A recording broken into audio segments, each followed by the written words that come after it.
Hi everybody, Larry Sigel with Iowa School Finance Information Services. Welcome to the second series in our school finance video, and this one is about understanding spending authority in the Iowa School Finance Formula. In our general fund in schools in Iowa, we have this very important concept called spending authority. And why do we have it? In the early 1970s, when the current foundation formula was put into place, at that time, schools were funded almost exclusively by local property taxes. And because of that, there were varying amounts of spending that were occurring per pupil all over the state in huge variation. Well, when the current finance formula came into place, the state's goal was to equalize spending on a per pupil basis. And so they had to have a mechanism to do that. So spending authority, or creating the concept of spending authority, was a way that was accomplished. So ultimately, the state controls the maximum amount of spending. And why do they care? Ultimately, it has to do with equity. The basic principle that every student should be worth the same no matter where they live. It's important to note this restriction of spending authority only applies to our general fund. Every other fund operates in schools exactly the way you think it would. If I have a dollar, I can spend it.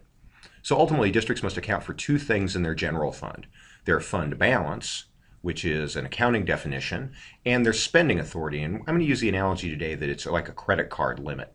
And if you want to get in your mind's eye a single child, that when that child shows up on your school district doorstep, they hand you a credit card. And on that credit card, it says that your school district may expend up to $5,883 on each child's behalf. And that credit card limit is what controls your spending, not how much cash or fund balance you might have.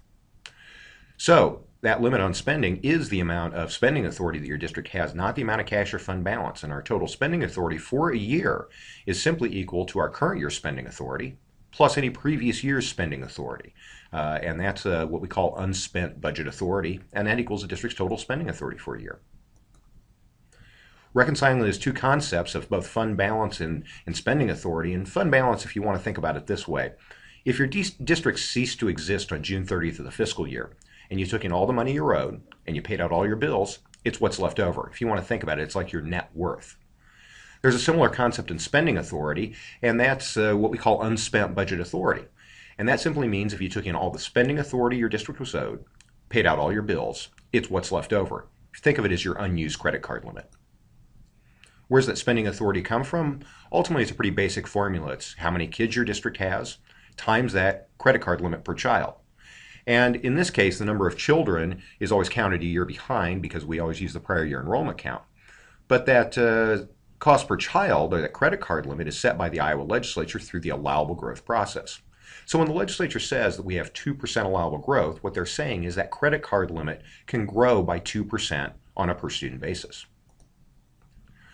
So one of the big questions we always get here at ISFIS is, so how do I know whether we're talking about spending authority or fund balance? And it usually depends on the document or the entity that you're talking about. And we've created at ISFIS a simple two-page tool to help you and your school board understand the difference. We've called it the Spending Authority and Fund Balance Placemat. And print out the following 2 pages and keep those as a handy quick reference. And we'll go through those.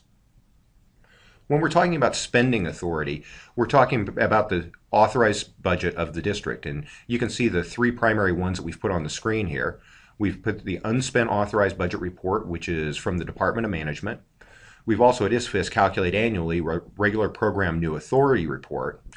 And also the School Budget Review Committee, which is the entity that's responsible under the State Board of Education for monitoring school budgets and expenditures, also has the ability to grant spending authority to a district, and they call that the Modified Allowable Growth Process.